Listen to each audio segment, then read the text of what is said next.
สบายดีพี่น้องสบายดีFCทุกท่านสวัสดีครับพี่น้องทางฝั่งไทยสบายดีสวัสดีพี่น้องคนไทยคนลาวที่อยู่ต่างประเทศเด้อจ้าสวัสดีทุกหมองทุกหมอนเมื่อนี้เป็นตอนสวยๆของวันพุธเนาะพี่น้องเป็นวันพุธเนาะมื้อนี้สาวสุนีปั่นเขาเลยพี่น้องจ้าแดดออกมาเลยแดดออกมาเลยโอ้ยแดดแน่พอได้ตากกันพอได้ตากเขาพี่น้องเอ้ย ปั่นเขาปั่นเขาตัวเขากองไว้เมื่อนั้นนะพี่น้องหากันแล้วหัวยึงหัวยองอยู่นี่โผดโพว่ามันง่ายนี่แดดออกคักกะลีบาดนี่พี่น้องเอ้ยแจ่มเลยพอดีได้ตากเขายังบ่ทันได้แล้วเถื่ออยู่ในไหหน้ากันยังอยู่อ้ายเพิ่นกำลังคนเฟืองออกเอาปั่นเขาปั่นแล้วก็เอาเฟืองเขาไปในหม้อเฟืองอันนี้พี่น้องไปย่างไปเบิ่งก่อนหากันแล้วหากันปั่นแล้วจ้ะพี่น้อง ได้เข่า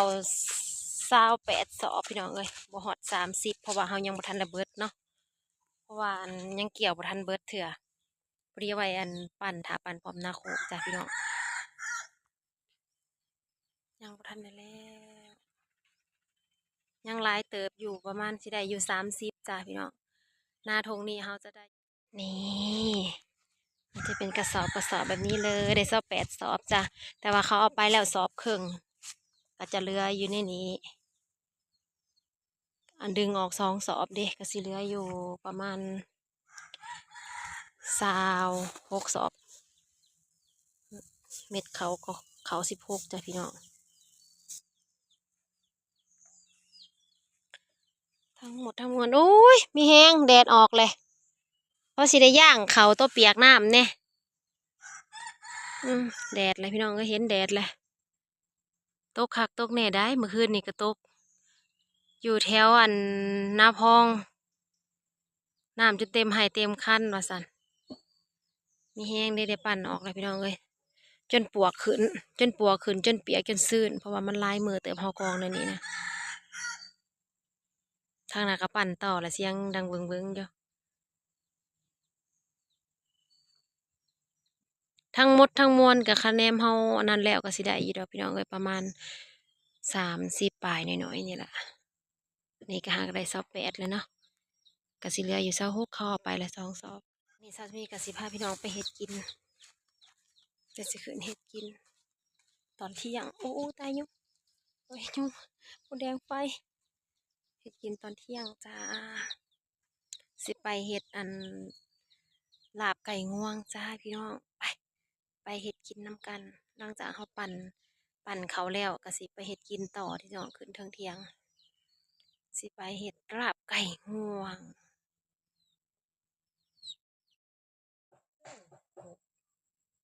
เมนูลาบไก่งวงสิลองมาหั่นไก่งวงกันเห็นว่าเขาเลยสิเขาอยู่บ่มาลาบไก่งวงคิดเอาลืมเอาเนี่ยมาขีดมีดพี่น้องเอ้ยมีอยู่ในรถมีดขีดมีดลืมจ้ะก็ยังบ่ได้ใส่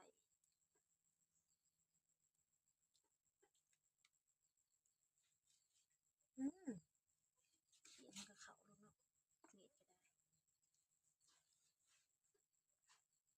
สิเฮ็ดลาบไก่งวงกินตอนเที่ยงปั่นเขาเมื่อกี้นี่พี่น้องเอ้ยปั่นเขาฮักกันแล้วได้ซาว28 สอบได้28 สอบจ้ะพี่น้องขั้นตอนแรกเพราะว่าก็ยังอ่ายังบ่ทันได้เบิดหน้าโคกก็ยังพี่น้องเดี๋ยวมาลุ้นน้ำสาวสุนีว่าสิได้จักสอบเนาะฮักได้28 สอบแล้วก็หน้าทงนี้ก็ยังบ่ทันได้เบิดพี่น้องเอ้ยมันตะกี้ว่าสิทาปั่นพร้อมกันพอดีฝนมันตกมันบ่เซาจักเทื่อแหละมันบ่แห้งที่เฮาเกี่ยวไว้แล้วมันบ่แห้งสาวสุนีก็เลยปั่นก่อนซะบ่ปั่นก็บ่ได้พี่น้องเอ้ยตกอยู่เมื่อคืนนี่ก็อยู่เบิดคืนบางหมู่บ้านก็น้ำจนเต็มไหเต็มคันได้พี่น้องเอ้ยเขาปูน้องหมดแหล้วผัดเขามันเป็นเขาดอได้ส่วนหลายค่ะแต่ละหม้องแต่ละบ่อนก็เขาดอพี่น้อง มันซีนลายเฮาก็สิเฮ็ดเมนูลาบเอาพี่น้องไก่งวงจะทำเมนูลาบไก่งวงแซ่บๆนำกันใครเคยกินแน่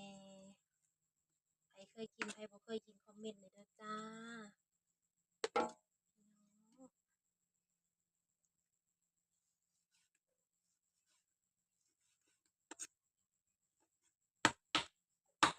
ได้ไก่งวงมื้อเช้านี่ปิ้งจ้าพี่น้องและตอนนี้ตอนเที่ยงซาซิมิก็สิเฮ็ดลาบมีปีบ่เนาะแหนมเบิ่งปีก่อนลาบใส่ปีน่ะแซ่บพี่น้อง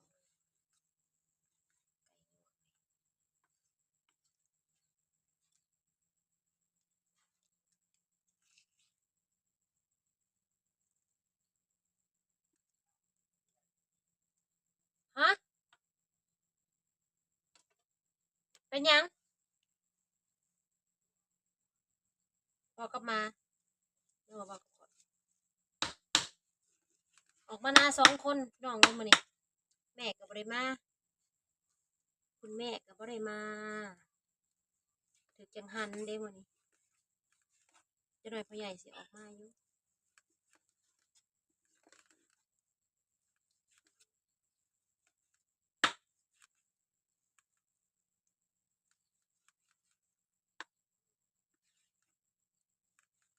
ลาบแบบเฮาซอยซะก่อนแล้วเฮาจังเอาไปคั่วพี่น้อง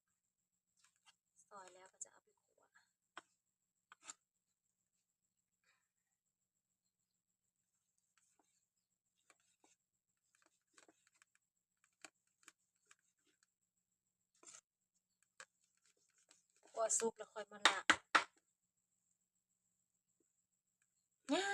หยาบหนังมันก็หยาบพี่น้องเอ้ยไก่งวง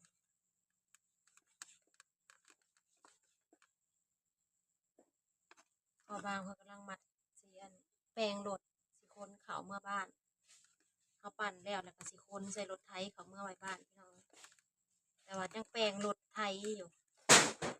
อ้าวกลางมาเคาะ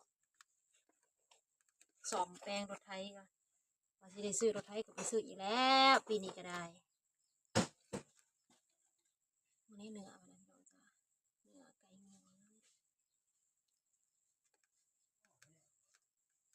หากเฮิงกว่าของเฮาบ่จ๊ะของเฒ่าซาลีน่ะจะว่าสิได้หลายกว่าเฮาแล้วเบิดแล้วบ่เรื่อนๆยังตัวแดงๆแล้วน่ะบ่อืมแล้วก็ฟ้าวเอาออกก่อนเนาะเซาจิ้วบ่ปั่นบ่หรือเซาจิ้วปั่นแล้วล่ะบ่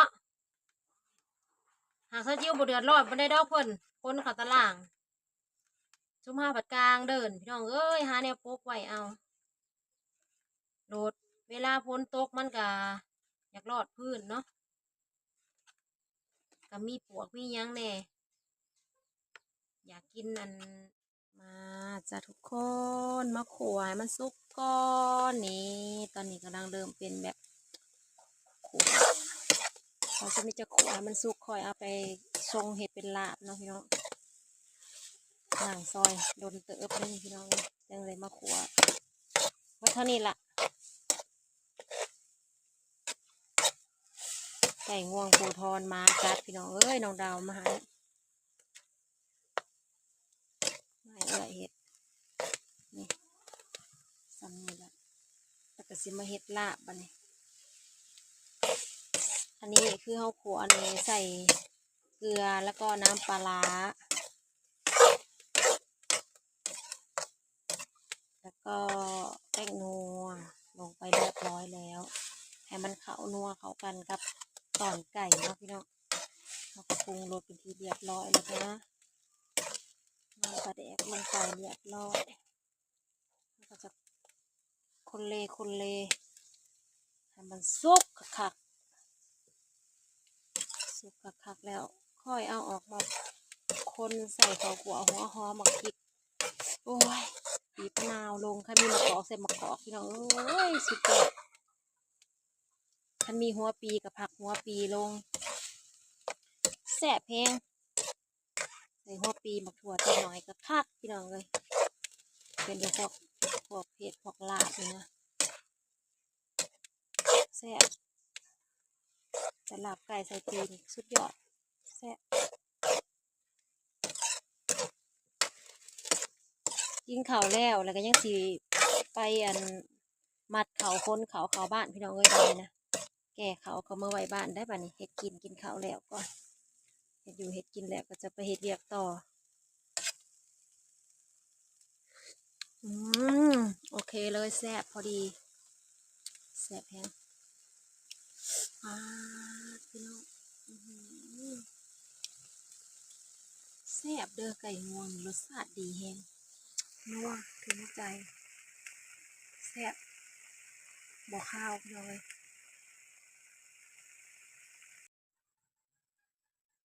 มาพี่น้องมาก้อยป่ะนี่มาปรุงน้ำกันจ้า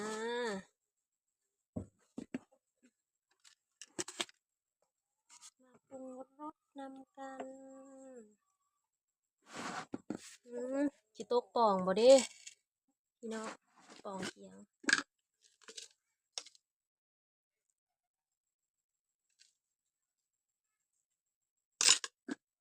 ผงชูรสลงไป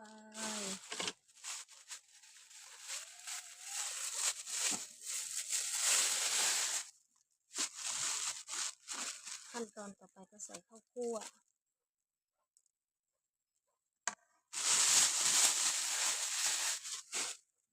ใส่พริกคั่ว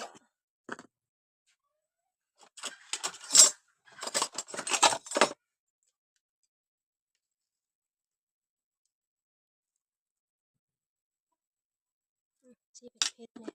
แซ่บบีบมะนาวใส่มีดก่อนจ้าหอมลงไปเลยคนบาทเดียวนี่ว้าว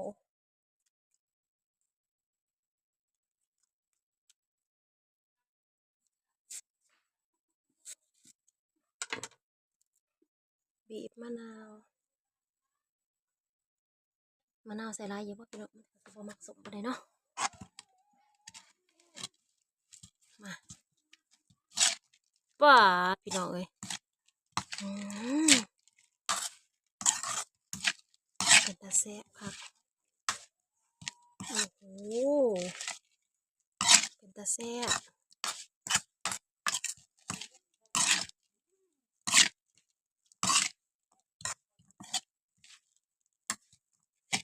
ปีนี้นะเฮ็ดหน้านะคันบ่ใส่ปุ๋ยนะบ่ได้กินเนี่ย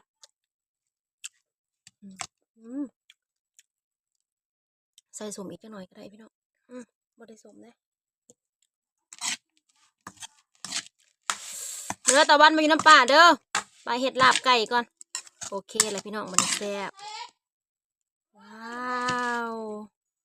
โอเคจ้าเจอกันคลิปหน้าเนาะพี่น้องเนาะสำหรับคลิปนี้ฝากกดไลค์กดแชร์กดติดตามเด้อเป็นกำลังแรงใจเจอกันคลิปหน้าพี่น้องบ๊ายบาย